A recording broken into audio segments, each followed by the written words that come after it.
একজন আইনের ছাত্র হিসেবে কন্ট্রাক্ট ল আমাদের জন্য কতখানি ইম্পর্ট্যান্ট তা আমরা সবাই হয়তো জানি।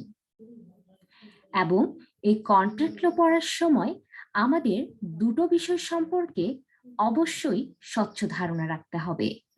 এই দুটো বিষয় সম্পর্কে স্বচ্ছ ধারণা না রেখে আমরা যদি কন্ট্রাক্ট ল পড়তে যাই তাহলে অনেক ধরনের সমস্যার সম্মুখীন হতে পারি। তাই কন্ট্রাক্ট ল ভালোভাবে বোঝার জন্য, ভালোভাবে আয়ত্ত করার জন্য কন্ট্রাক্ট ল এর এই দুটি বিষয় সম্পর্কে আমরা এর পূর্বেই স্বচ্ছ ধারণা রাখব।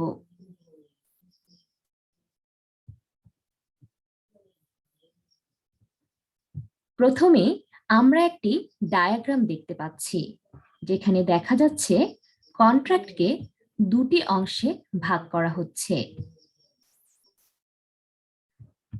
পরবর্তীতে আমরা দেখতে পাচ্ছি এর একটি অংশকে আরো দুটি ভাগে এবং পরবর্তীতে প্রত্যেকটি অংশকে আরো দুটি ভাগে ভাগ করা হচ্ছে। তাহলে এটি দেখে আমরা এইটা বুঝতে পারছি যে কন্ট্রাক্ট শুধু একাই একাই গঠিত হয়নি। কন্ট্রাক্ট গঠিত করার জন্য বা গঠিত হওয়ার জন্য একটি বিশেষ প্রক্রিয়া আমাদেরকে অবলম্বন করতে হয়। কেবলমাত্র এই বিশেষ প্রক্রিয়ার মধ্য দিয়ে গেলেই, বিশেষ ধাপ পেরোলেই আমরা কন্ট্রাক্ট গঠিত করতে পারি। তাহলে চলুন আমরা এই সম্পর্কে খুব ভালোভাবে বোঝার চেষ্টা করি এবং এর সাথে আমরা কন্ট্রাক্ট অ্যাক্ট 1872 এর আন্ডারে বেশ কয়েকটি সেকশন আছে যেগুলো আমাদের জানা, মনে রাখা খুবই গুরুত্বপূর্ণ, সেই সম্পর্কেও আমরা পড়ব এবং মনে রাখার চেষ্টা করব। প্রথমেই আমরা যদি কন্ট্রাক্টের দিকে যাই, যেটি দ্য কন্ট্রাক্ট অ্যাক্ট 1872 এর আন্ডারে সেকশন 2 সাবসেকশন এইচ এ আলোচনা করা হয়েছে, তাকে ভাগ করা হচ্ছে দুটি অংশে। একটি এগ্রিমেন্ট, যেটি দ্য কন্ট্রাক্ট অ্যাক্ট 1872 এর সেকশন 2 সাবসেকশন ই এ আলোচনা করা হয়েছে।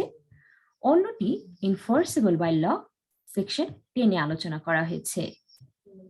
আবার এগ্রিমেন্টের দিকে যদি আমরা তাকাই তাহলে দেখতে পাবো এগ্রিমেন্টকে পরবর্তীতে আরো দুটি অংশে ভাগ করা হচ্ছে। একটি প্রমিস, যেটি কন্ট্রাক্ট অ্যাক্ট 1872 এর সেকশন 2 সাবসেকশন বি এ, অন্যটি দ্য কন্ট্রাক্ট অ্যাক্ট 1872 এর সেকশন 2 সাবসেকশন ডি আলোচনা করা হয়েছে। আবার প্রমিসের দিকে যদি আমরা তাকাই, প্রমিসকে আরো দুটি অংশে ভাগ করা হচ্ছে।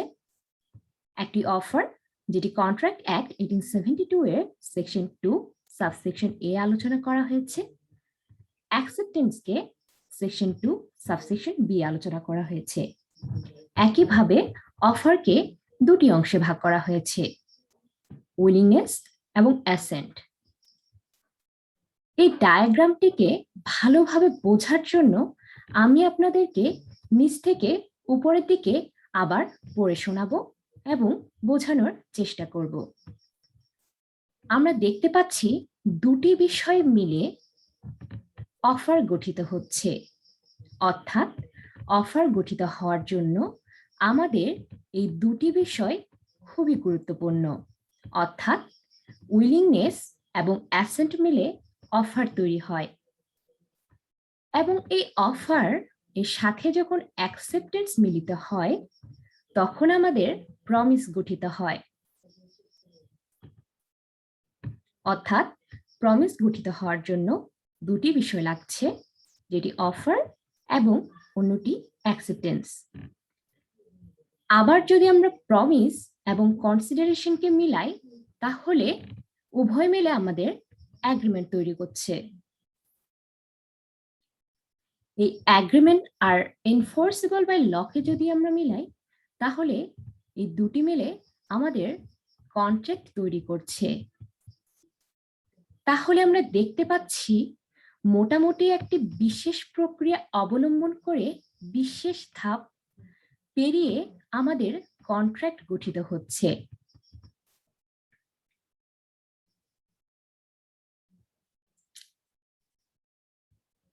তাহলে চলুন এখন এই প্রত্যেকটি অংশ সম্পর্কে আমরা বিস্তরভাবে জানার এবং বোঝার চেষ্টা করব।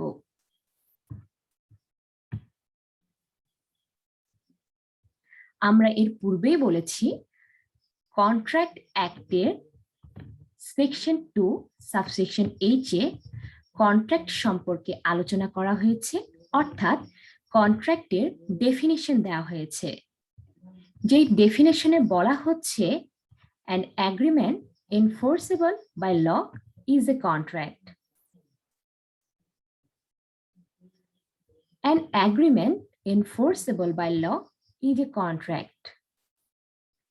এর শাব্দিক যদি অর্থ করি আমরা, তাহলে বুঝতে পারি একটি এগ্রিমেন্ট যেটি আইন দ্বারা কার্যকর তাকেই কন্ট্রাক্ট বলা হচ্ছে। আমরা তো এর পুরো অর্থটা বুঝতে পারলাম, কিন্তু যদি এর অর্থটি আমরা কন্ট্রাক্টের ভাষায়, আইনের ভাষায় বুঝতে চাই, তাহলে আরেকটু ভালোভাবে ব্যাখ্যা করতে হবে। তার আগে আমাদের বুঝতে হবে এগ্রিমেন্ট কি, এনফোর্সেবল বাই ল কি। আমরা যদি কন্ট্রাক্টকে বুঝতে চাই, তাহলে এই দুটি বিষয় আমাদেরকে বুঝতে হবে, এবং এই দুটি বিষয়কে যদি বুঝতে চাই, তাহলে আমাদেরকে আরো অনেক কিছু বিষয় বুঝতে হবে।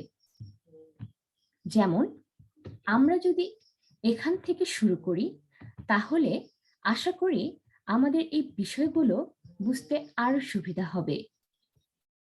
তাই চলুন নিচ থেকে উপরের দিকে যাওয়া যাক এবং বোঝার চেষ্টা করা যাক। আমরা ভালোভাবে জানি উইলিংনেস এবং অ্যাসেন্টের শাব্দিক অর্থ হলো আমাদের ইচ্ছে এবং সম্মতি, অর্থাৎ ইচ্ছে আর সম্মতি মিলে অফার তৈরি হয়। অফার বা প্রপোজাল বলতে আমরা সাধারণভাবে জানি, আমরা অফার বলতে যদি সাধারণভাবে চিন্তা করি, তাহলে আমরা জানি যখন কোনো ব্যক্তি অন্য কোনো ব্যক্তির সম্মতি পাওয়ার উদ্দেশ্যে কোনো কাজে বা কোনো বিষয়ে নিজের ইচ্ছে প্রকাশ করে, তখন তাকে অফার বা প্রপোজাল বলে। যদি কোনো ব্যক্তি অন্য ব্যক্তিকে কোনো কাজ করা বা না করার সপক্ষে তার সম্মতি পাওয়ার উদ্দেশ্যে নিজের ইচ্ছে প্রকাশ করে, তাকে অফার বা প্রপোজাল বলে। অর্থাৎ যদি কোনো ব্যক্তি, ধরুন একজন ব্যক্তি তার কোনো কাজ করা বা না করার সপক্ষে, ধরুন একজন ব্যক্তি তার মোবাইল বিক্রি করতে চাচ্ছে, তাহলে সে অপর ব্যক্তিকে বলবে সেটা কেনার জন্য, বা সে বলতে পারে আপনি কি আমার মোবাইলটি কিনবেন বা কিনতে চান। অর্থাৎ তার ইচ্ছের সপক্ষে সে অপর ব্যক্তির সম্মতি চাওয়ার জন্য নিজের ইচ্ছেটি প্রকাশ করলো, এটি আমাদের অফার হয়ে গেল। অন্যদিকে অ্যাকসেপ্টেন্সকে যদি বিবেচনা করি, তাহলে সাধারণভাবে আমরা জানি অ্যাকসেপ্টেন্স মানে হচ্ছে কোনো কিছু গ্রহণ করা বা মেনে নেওয়া। এখন প্রথম ব্যক্তি যখন তার মোবাইল বিক্রি করার অফার দিল, দ্বিতীয় ব্যক্তি যখন বলল হ্যাঁ আমি আপনার মোবাইলটি কিনতে চাই, অর্থাৎ সে তার ইচ্ছে সম্মতি প্রকাশ করলো, তাহলে অ্যাকসেপ্টেন্স হয়ে গেল। তার অর্থ সে মেনে নিল। প্রথম ব্যক্তির অফারে দ্বিতীয় ব্যক্তি নিজের সম্মতি প্রকাশ করলো, অর্থাৎ প্রথম ব্যক্তির সত্ত্বে প্রথম ব্যক্তির ইচ্ছায় সে নিজের ইচ্ছে প্রকাশ করলো। আর এই দুটি বিষয় যখন একই সময় ঘটলো, বা এই দুটি বিষয় যখন ঘটে গেল, তখনই উভয়ের মাঝে প্রমিস সংঘটিত হয়ে গেল, অর্থাৎ প্রতিশ্রুতি বা প্রতিজ্ঞা, যদি আমরা শাব্দিকভাবে সাধারণভাবে বিবেচনা করি। অর্থাৎ কোনো ব্যক্তি যখন কোনো কিছু তার কেনা বেচার সম্পর্কে অন্য ব্যক্তির সম্মতি চায়, অপর ব্যক্তি যদি তার সম্মতি দিয়ে দেয়, তখনই প্রমিস গঠিত হয়ে যায়।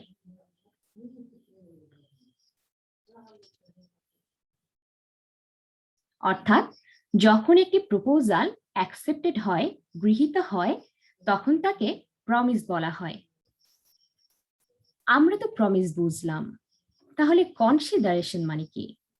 যদি কনসিডারেশনের দিকে তাকাই, তাহলে বুঝতে পারি বা বোঝার চেষ্টা করলে আমরা বুঝতে পারি, প্রথম ব্যক্তি যখন তার মোবাইল বিক্রি করার সম্পর্কে দ্বিতীয় ব্যক্তিকে জিজ্ঞেস করলো, দ্বিতীয় ব্যক্তি যখন অ্যাকসেপ্ট করলো, তখন প্রমিস সংগঠিত হয়ে গেল।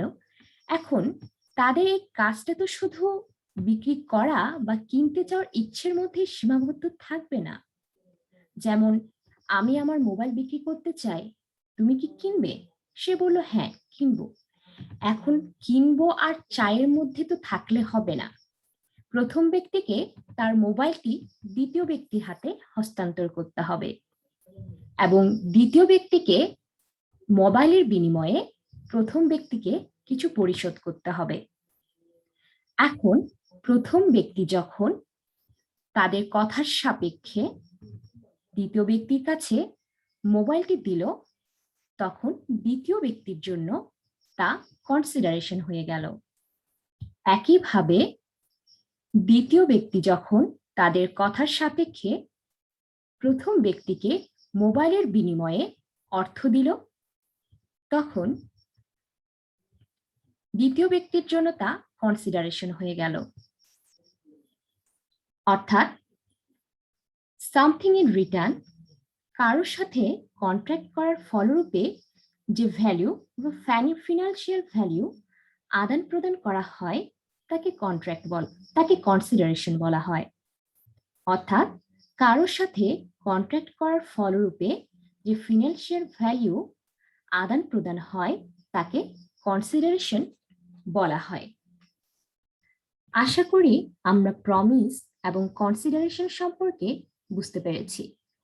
এখন যেই মুহূর্তে এই প্রমিসের পরেই কনসিডারেশন হয়ে গেল, উভয়ের মধ্যে লেনদেনটা হয়ে গেল, তখনই অ্যাগ্রিমেন্ট গঠিত হয়ে গেল। অর্থাৎ অ্যাগ্রিমেন্টের জন্য প্রমিস, কনসিডারেশন খুবই গুরুত্বপূর্ণ। এই দুটি বিষয় যদি না থাকে, অ্যাগ্রিমেন্ট কিন্তু গঠিত হয় না।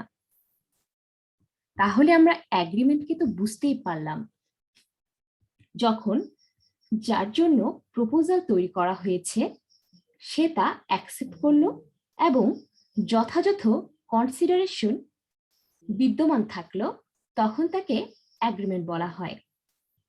আমরা আবার বোঝার চেষ্টা করি, যখন যার জন্য প্রপোজাল বা অফারটি তৈরি করা হলো বা যাকে দেওয়া হলো, সে যখন ওই প্রপোজাল বা অফারটি গ্রহণ করলো এবং সেখানে তাদের উভয়ের মধ্যে বিনিময়টুকু হলো বা কনসিডারেশনটুকু হলো, তখন সেই বিষয়টিকেই অ্যাগ্রিমেন্ট বলা হয়। এখন আমরা দেখতে পাচ্ছি একটি অ্যাগ্রিমেন্ট হওয়ার জন্য তার গুরুত্বপূর্ণ দুটি উপাদান, প্রমিস এবং কনসিডারেশন। এবং প্রমিস হওয়ার জন্য তার গুরুত্বপূর্ণ দুটি উপাদান, অফার এবং অ্যাকসেপ্টেন্স। তাই আমাদেরকে অবশ্যই একটি অ্যাগ্রিমেন্টের মাঝে অফার, অ্যাকসেপ্টেন্স থাকতে হবে, তারপরই প্রমিস গঠিত হবে। এবং প্রমিস শুধু থাকলে হবে না, সেখানে কনসিডারেশন থাকতে হবে এবং কনসিডারেশন থাকলেই আমাদের অ্যাগ্রিমেন্ট গঠিত হবে। এখন এই অ্যাগ্রিমেন্টকে যদি আমরা কন্ট্রাক্টের রূপ দিতে চাই, তাহলে এর সাথে আমাদেরকে আরো একটি জিনিস অ্যাড করতে হবে, সেটি হলো এনফোর্সেবিলিটি বা এনফোর্সেবল বাই ল। আমরা যদি এনফোর্সেবিলিটি বা এনফোর্সেবল বাই ল সম্পর্কে সংক্ষিপ্ত ধারণা রাখতে চাই বা বুঝতে চাই, তাহলে আমরা বলতে পারি, কেউ যদি কন্ট্রাক্ট ব্রিচ করে বা ভাঙে, তাহলে আমরা তার বিরুদ্ধে আইনি ব্যবস্থা নিতে পারব। অর্থাৎ আইন দ্বারা কার্যকর ব্যবস্থা। অর্থাৎ যদি কোনো ব্যক্তি, এই যে দুই ব্যক্তির মাঝে একটি এগ্রিমেন্ট হয়ে গেল, এখন কোনো ব্যক্তি যদি সে এগ্রিমেন্টের কোনো শর্ত ভাঙলো, তাহলে অপর ব্যক্তি যেন সেই তার রেমেডিটি পেতে পারে, তার ক্ষতিপূরণটি পেতে পারে বা প্রতিকার পেতে পারে, তার জন্য আইনি ব্যবস্থার যে ব্যবস্থা রয়েছে সেটি এগ্রিমেন্টের সাথে থাকতে হবে। এবং যখনই এগ্রিমেন্টের সাথে এইরকম একটা ব্যবস্থা থাকবে, তখনই সেটি কন্ট্রাক্ট গঠিত হবে। তাহলে আমরা দেখতে পেলাম কন্ট্রাক্ট গঠিত হওয়ার জন্য অবশ্যই অবশ্যই এগ্রিমেন্টের সাথে এনফোর্সেবিলিটি থাকতে হবে।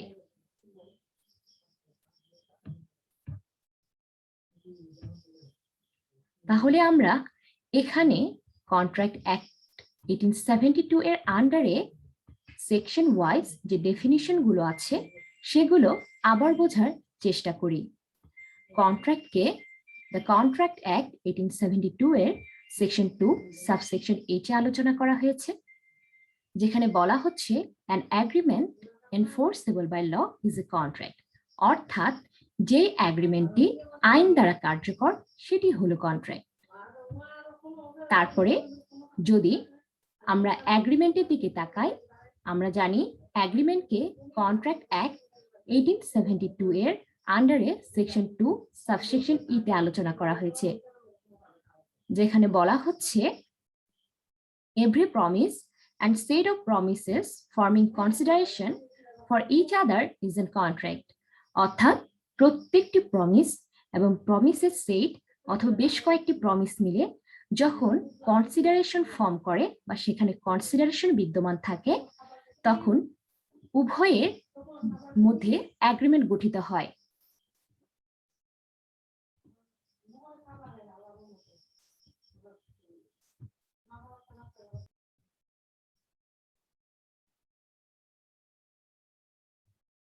আমরা যদি আবার দেখি প্রমিসকে, আমরা জানি প্রমিসকে কন্ট্রাক্ট অ্যাক্ট 1872 এর আন্ডারে সেকশন 2 সাবসেকশন বি তে আলোচনা করা হয়েছে, যেখানে প্রমিসের ডেফিনিশন দেওয়া হয়েছে, যেখানে বলা হচ্ছে এ proposal when accepted becomes a promise, যখনই একটি প্রপোজাল বা অফার অ্যাকসেপ্টেড হয়ে যায় তখনই প্রমিস গঠিত হয়।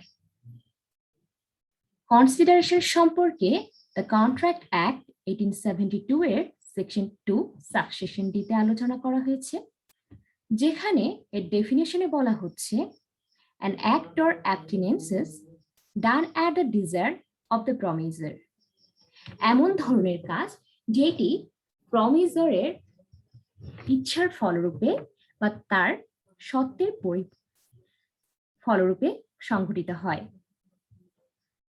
অফার বা প্রপোজালকে কন্ট্রাক্ট অ্যাক্ট 1872 এর আন্ডারে সেকশন 2 সাবসেকশন ই তে বলা হচ্ছে when one person signifies his willingness to do or obtain doing something with a view of obtaining the assent of the other to such act or abstinence, he is in say to make a proposal, যখনই কোনো একটি ব্যক্তি তার ইচ্ছে প্রকাশ করে এবং সে অনুযায়ী সে কোনো কাজ করে তার সম্মতির মাধ্যমে, অপর ব্যক্তির সম্মতি নেওয়ার মাধ্যমে, তাহলে তখনই সেইটিকে প্রপোজাল বলা হয়। অ্যাকসেপ্টেন্সকে দ্য কন্ট্রাক্ট অ্যাক্ট 1872 এর আন্ডারে সেকশন 2 সাবসেকশন বি তে আলোচনা করা হয়েছে, যার ডেফিনিশনে বলা হচ্ছে when the person to whom the proposal is made signified his assent there to the proposal is called acceptance, যখনই কোনো ব্যক্তি যার জন্য প্রপোজালটি তৈরি করেছে সে অ্যাকসেপ্ট করে বা তার সম্মতি দেয়, তখনই সেই সম্মতিটাকে অ্যাকসেপ্টেন্স বলা হয়।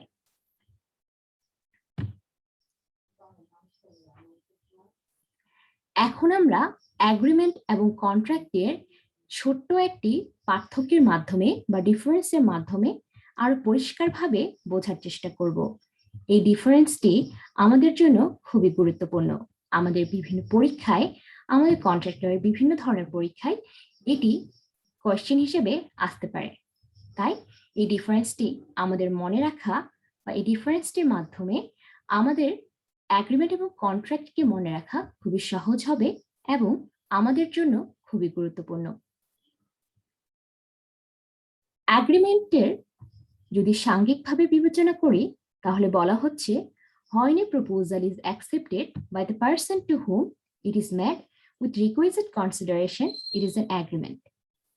যখনই একটি প্রপোজাল গৃহীত হয় যার জন্য সেটি তৈরি করা হয়েছিল, অর্থাৎ যাকে প্রপোজালটি দেওয়া হয়েছে তখনই যখন সে এটি অ্যাকসেপ্ট করে এবং সে অ্যাকসেপ্টেন্স এবং প্রপোজালের মধ্যে যদি যথাযথ কনসিডারেশন বিদ্যমান থাকে তখন সেটা অ্যাগ্রিমেন্ট গঠিত হয়। আবার কন্ট্রাক্টে বলা হচ্ছে when an agreement enforceable by law become a contract, যখনই একটি অ্যাগ্রিমেন্ট আইন দ্বারা কার্যকর হয় তখনই সেটি কন্ট্রাক্ট হয়ে যায়। অ্যাগ্রিমেন্ট হতে হলে অফার এবং অ্যাকসেপ্টেন্স অবশ্যই থাকতে হবে। অন্যদিকে কন্ট্রাক্ট হতে হলে অ্যাগ্রিমেন্ট এবং এনফোর্সেবিলিটি অবশ্যই থাকতে হবে। আমরা দেখলাম অ্যাগ্রিমেন্টকে আলোচনা করা হয়েছে দ্য কন্ট্রাক্ট অ্যাক্ট 1872 এর সেকশন 2 সাবসেকশন ই এ, অন্যদিকে কন্ট্রাক্টকে আলোচনা করা হয়েছে সেকশন 2 সাবসেকশন এইচ এ। অ্যাগ্রিমেন্টের জন্য উইলিং নেসেসারি না, অপরপক্ষে কন্ট্রাক্টের জন্য রিটেন ফর্ম নর্মালি থাকতে হবে, তবে রেজিস্ট্রেশনের ক্ষেত্রে অবশ্যই সেটি রিটেন হতে হবে। অ্যাগ্রিমেন্টের জন্য অ্যাগ্রিমেন্ট কোনো ধরনের লিগ্যাল অব্লিগেশন ক্রিয়েট করে না, যেহেতু এখানে আমাদের এনফোর্সেবিলিটি থাকে না।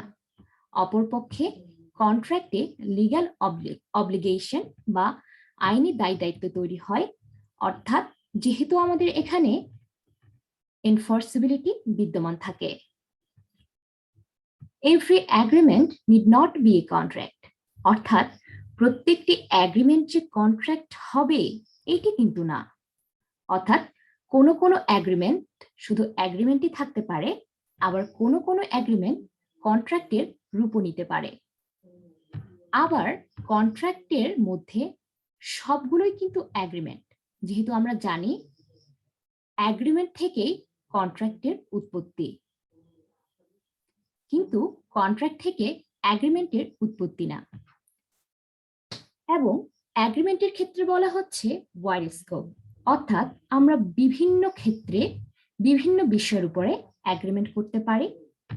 কন্ট্রাক্টে বলা হচ্ছে ন্যারো স্কোপ, অর্থাৎ আমরা সবগুলো বিষয়ের উপরে বা সবগুলো বিষয় নিয়ে কন্ট্রাক্ট করতে পারি না।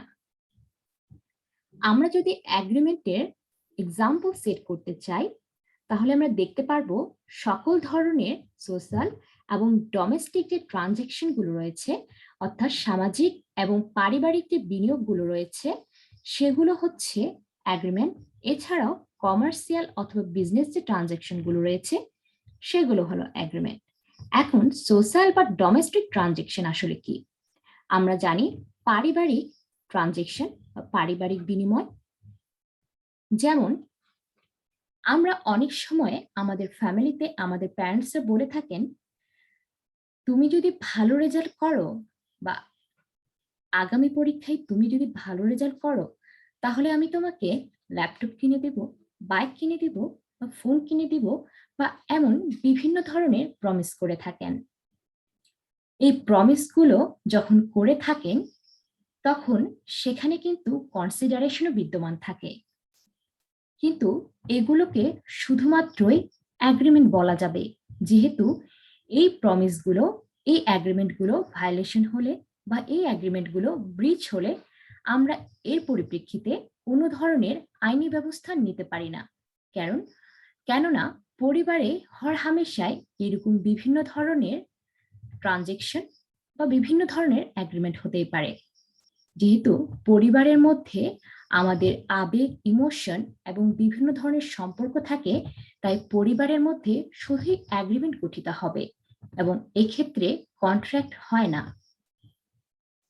এবং সোশ্যাল, আমরা জানি কিছুক্ষণ আগে আমরা যদি একটা উদাহরণ স্টেট করি, একজন প্রেমিক তার প্রেমিকাকে বা একজন বন্ধু তার বান্ধবীকে প্রেমের প্রস্তাব দিল, এই ধরনের প্রস্তাবগুলো সে যখন গৃহীত হলো, প্রমিস থাকলো, কনসিডারেশন থাকলো, বা এই বিভিন্ন ধরনের কাউকে সাহায্য করা, এগুলো যখন থাকলো, এগুলো আমরা অ্যাগ্রিমেন্ট বলতে পারি, কিন্তু কন্ট্রাক্ট বলতে পারি না।